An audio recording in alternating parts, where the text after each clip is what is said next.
Hi friends, it's week 3 of the Wild Pansy Stumpwork Stitch Along that I'm Melissa from MCreativeJ. I'm hosting with the Handmade History Podcast. And this week we are starting on our surface embroidery, which is the green fabric with our pansies underneath. So in week 1, we started on our Stumpwork pansy, and in week 2, we finished it up with our green leaf and then cut it out. So week 3, we're starting on our pansies on our green fabric. So let's dive in. The first thing we'll want to do is place our fabric in the hoop. So for my example, I have a slightly larger hoop because I'm going to put this in a hoop stand, but your hoop will be a 4-inch hoop, which, as you can see, a little smaller. But we want to unscrew the top of our embroidery hoop. We'll place this inner ring flat on the table. We take our fabric and center it around that inner ring, making sure it's pretty even all the way around. And then we take that outer ring and press it on down so we sandwich everything together. Then we want to gently tighten that top screw, and before everything is super tight, we want to adjust our fabric because, as you can see, it's kind of wiggly. So I like to hold one side and tug the opposite side, get out some of those wrinkles and creases, and then tighten that top screw a little more and hold the other side and then adjust the other side there, kind of going back and forth, adjusting as needed. And the reason I don't pull both sides at the same time is because your hoop can pop open and it's kind of scary. It's not dangerous, it's a little scary. But we want to gently tighten and tug until we get out all of those wrinkles and creases and have a really taut fabric. And we know our fabric is tight enough when you give it a tap and it sounds like a drum. So we're looking for nice, tight, drum-like fabric here. Next, we want to take our transfer pattern here and we're going to trim around our circle's edge. So we want to I have a nice big pair of scissors here because it makes it easier. And it is totally okay if you don't quite follow this circle's edge here because our pattern is going to rinse away. And really, we just want the design on the inside. So there we go. And we want to press our pattern onto the front of our fabric. So we'll peel off the front, and I like to hold the pattern towards me, use the pad of my finger, and just gently rub here so the pattern comes up, and press it on down, kind of centering it on the fabric.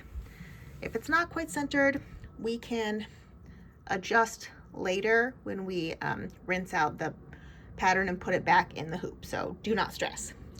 But we want to just gently press it on there, and then I always like to flip it over and give it a good press this way too, so that way we don't mess up the tension of our hoop. So there we go. So just like we did previously with our thread, we will measure out our arm's length and split it apart, and we want 2 strands of thread for this one. And we're going to thread our needle, but instead of putting the 2 ends together to make a loop, we are actually going to put just one of the sides together, and we're going to make a knot at the other side. So after my needle is threaded, I want a short side of thread and a long side of thread. And I'm going to do what's called the quilter's knot. So we want the needle pointy side facing up, and I like to have the short side of thread towards the palm of my hand. And then we're going to take the very end of the long end of thread and we cross that in front of the needle, so we make a little plus sign. And where your needle and thread cross, we pinch between our thumb and finger that is holding the needle, so we keep it in our dominant hand. Now in our other hand, we have a loop of thread. We take the top part of that loop and we're going to wrap it around our needle 3 times.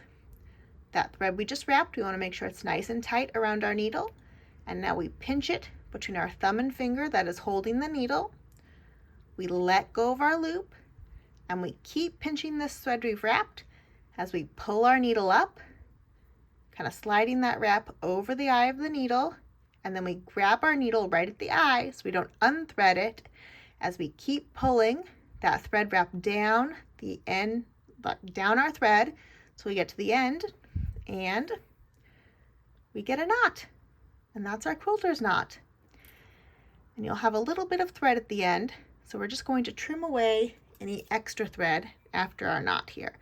And I like to cut mine nice and close to that knot, so it's nice and flush here. There we go. So very similar to our 3D pansy petals, our petals that are on the green fabric, our surface embroidery, will be filled in with the long and short satin stitch used as more like thread painting, and we'll start with the top petal here, and then we'll fill in the bottom and side petals as well. And we will do all of our pansies here. So we'll start with the top ones, and then we'll move over to the other ones over here. So let's get started. So we want to bring our needle up from the back of the fabric, and you can start anywhere on this petal, it doesn't matter. I sometimes find starting in the middle is a little easier, because when you start on a side it can kind of be a little funky. But we want to come up so we feel that knot nice and flush with the back of the fabric, and then we just go up to the top of our petal here. And then we come a little shorter, and then up to the top again, making sure our stitch is nice and close to that one we just did. And maybe this next one is a little longer here. Let me go back up to the top. And I want to kind of do a first arc around the top of my petal here.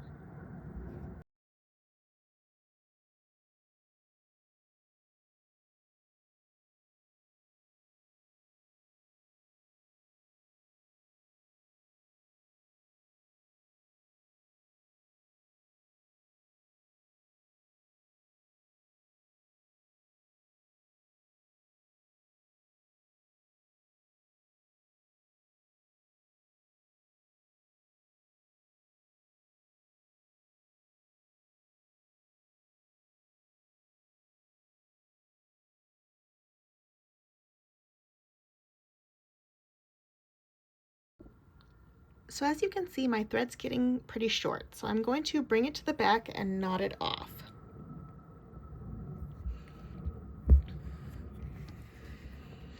So if you want, you can do that where you knot where we run our needle underneath the stitches again, where you're sinking your thread, which is what we did for our 3D wire slip pieces for our stump work. Or we can do what's called a slip knot. So I'm going to take my thread off the needle because it's pretty short. And to make our slip knot, we cross our thread over itself. So we make a loop, we bring our tail end through the loop. There we go. So where our thread crosses, we need to get that flush with the back of the fabric. So I like to kind of use my fingers and work this crossed part down so it touches the back of the fabric. And once it does, then I want to hold it in place and tug those loose ends, or the side that's attached to the needle, until that loop becomes a knot that's nice and flush with the back. After filling in the top petal of our pansies, we want to fill in the side and bottom petals with the outer edge of blue. And just like before, these have a straight line here, but we are going to do the long and short satin stitch to thread paint. So we might come up before the line, on the line, or after the line to give it a more jagged edge so we can blend in the layer that will be in the middle there. And with these stitches, we want them to follow the angle of the petal. So with our top petals, our stitches were more vertical. With our side petals, they'll be a little more horizontal. And with our bottom petal, they will be a little more vertical as well.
After we have filled the outer layers of our petals with blue, we are going to move on to white and then add yellow.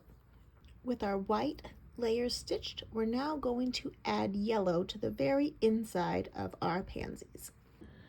Now that we've added yellow to the center of our flowers, we are going to use our dark blue thread to add straight stitches that radiate out from the very central point.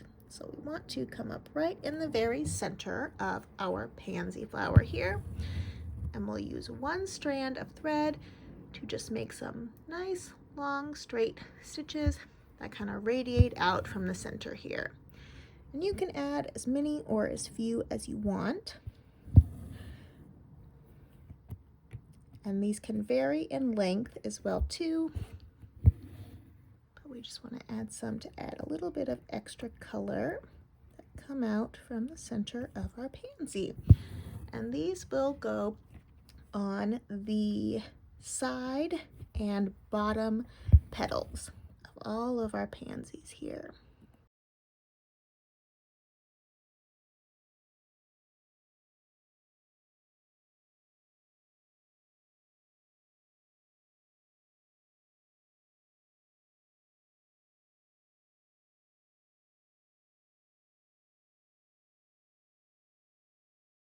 With our pansies stitched, it's now time to create our stem lines. We are going to use 2 strands of our dark green thread, and we're going to use what's called the stem stitch. So for this one, you can start on either side of your stem, but we would just want to come up on one end of it. We're going to hold our thread off to one side. We go into that line about 1/4 of an inch, and then we want to come up from the back along that line in between those 2 points, and we gently tug so our loop of thread becomes flush with the fabric. Then we repeat. We hold our thread off to that same side again. We go into our line about 1/4 of an inch. We tug so we have a little bit of a loop, and then we come up in between those 2 points and hold that thread flush. And with the stem stitch, we always want to hold our thread off to the same side every time. After our stems are stitched, we're going to add the 2 larger leaves with our green. And for this, we'll use the leaf stitch. For the leaf stitch, we want to come up at the top point of our leaf that's furthest away from the stem line. And we want to make a straight stitch down to where that straight line in the center of our leaf starts. Now we're going to add diagonal stitches from the outer edge to the center line. So we come up on one side of the outer edge of our leaf, and we make a straight stitch slightly lower along our center line here. And then we go to the other side's outer edge of our leaf.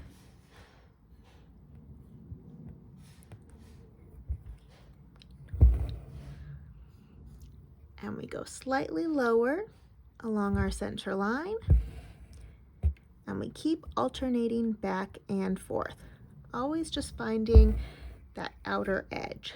So sometimes it might be shorter or further away, just depending upon where the edge of our leaf is.